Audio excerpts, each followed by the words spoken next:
On the day he was pushed aside, say many, the real surprise is that Rex Tillerson had managed to stay in his job for as long as he did. What is most important is to ensure an orderly and smooth transition.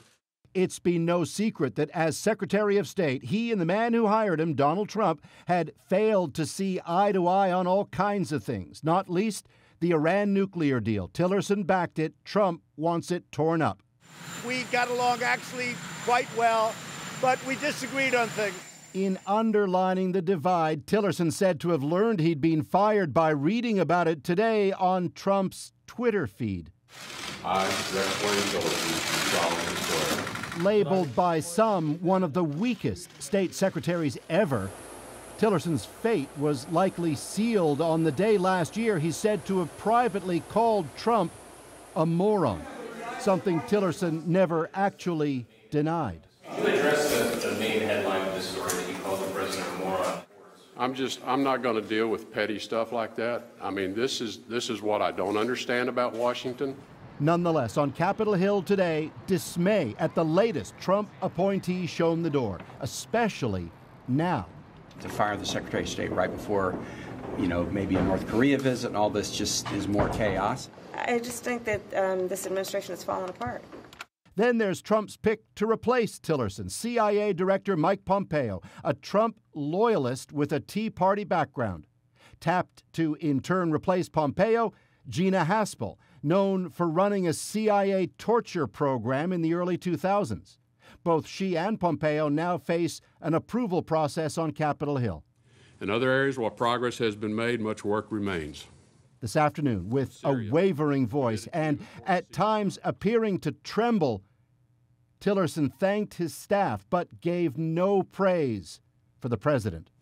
Proud of the opportunity I've had to serve my country. God bless all of you. God bless the American people. God bless America. Tillerson took no questions, and though all of this comes at a key time for U.S. foreign policy, if he's confirmed, Mike Pompeo will have a key advantage when it comes to dealing with other countries. Unlike Tillerson, he'll have the backing of the president. Paul Hunter, CBC News, Washington. So Mike Pompeo can be counted on to promote Trump's ideas on the world stage. Here's a brief look at where Pompeo stands on some key foreign policies. The president, when I'm with him nearly every day, rarely lets me escape the Oval Office without a question about North Korea. Pompeo is all for Trump's hardline approach on North Korea.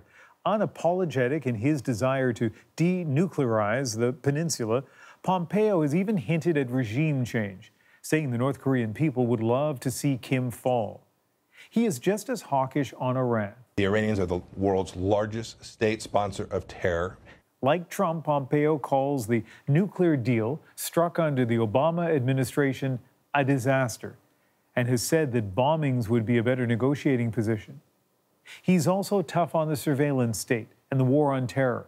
Pompeo fully supporting the NSA's domestic spying programs and would like to see them expanded. He's defended waterboarding and was fiercely critical when President Obama closed down the CIA's overseas black sites. Of course, given the unpredictable nature of the Trump administration, who knows how long Pompeo will even last? Dozens of people have left either the White House or other top senior positions over the past year. At the senior level, at least 21 people are out, including former National Security Advisor Michael Flynn, deeply compromised over his Russian ties. He was fired less than a month after the inauguration. Former FBI Director James Comey, in a stunning move last May, Trump abruptly fired Comey, who was leading the investigation into Russian interference in the election. Former White House Press Secretary Sean Spicer had a bit of a rough ride before he finally quit last July. Later that month, Trump's chief of staff, Reince Priebus, was also gone. Then there was Communications Director Anthony Scaramucci. The Mooch was turfed in late July after just 10 days.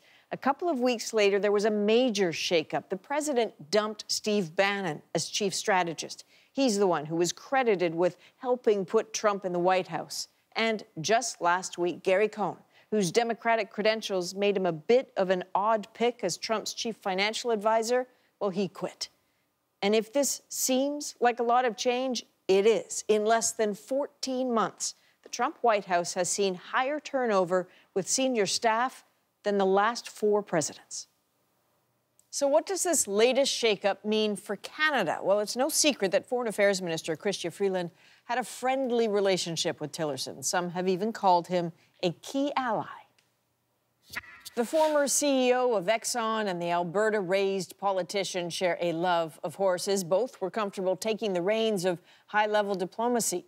In an interview last June, Freeland spoke warmly of her U.S. counterpart. I said to Secretary Tillerson the first time I met him that I thought he was probably the cabinet secretary with the deepest knowledge of Canada and the Canadian economy, and he did not disagree. That feeling seemed to be mutual. During my first week in office as Secretary of State, I think, if not the first meeting, certainly one of the very first meetings that I had with a foreign visitor was with Foreign Minister Freeland. In January, the two co-hosted an international summit in Vancouver, a gathering of foreign ministers to press for a diplomatic solution to the North Korean crisis. On other issues, they always seem to speak in the language of cooperation. Canada and the United States have different views on issues. And I think that we have a strong enough relationship, both our two countries and Rex and I personally, that we're able to be candid about those differences and explain them to one another. And when Tillerson said he was unaware of Donald Trump's decision to meet with the North Korean leader, Freeland sounded almost sympathetic. I think Rex's comment speaks for itself when it points to a certain spontaneity in U.S. foreign policy at the moment. So a good working relationship between Canada and the United States is suddenly more complicated with the president's firing of his top diplomat. Katie Simpson is in our parliamentary bureau. Katie, there's so much at stake right now between these two countries. That's right, Adrienne. For Canada right now, the stakes could not be higher. NAFTA talks are progressing, but they are still very tense. Donald Trump is continuing to threaten Canada with tariffs on steel and aluminum unless the Canadians cave to his NAFTA demands. And there is the ongoing softwood lumber dispute. Now, Rex Tillerson didn't oversee these files directly, but he did discuss them regularly with Chrystia Freeland. She now has to try to develop the same chemistry with Mike Pompeo, but she's not starting from scratch. When Pompeo starts his new job, he should have a basic understanding of how Canada and the U.S. work together on at least security issues since he served as CIA director. According to Colin Robertson, who is a former Canadian diplomat, that's a bonus for Canada. He will have a geopolitical sense of Canada. My sense is, given the Five Eyes and the intelligence sharing that goes on, that he will have an appreciation of Canada on the security side, that we will now do our efforts to remind him on the economic side.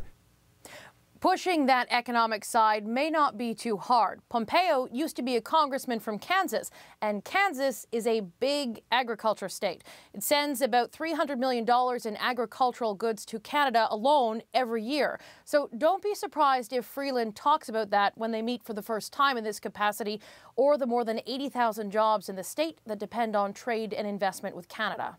Well, when you talk about trade, Canada's put so much effort into issues like NAFTA. Is all that homework useful now, or is it lost? Well, it's not necessarily lost. As much as Freeland liked Tillerson, he didn't have the president's ear, and he hasn't had it for quite some time. So Freeland and Tillerson could agree on whatever issues they wanted to, but it certainly did not mean Donald Trump was on board with any of it. Pompeo does have Trump's attention, though, so the trick here will be getting Pompeo to understand issues from Canada's perspective to make this an effective relationship. Okay, Katie Simpson, thanks very much. Thanks.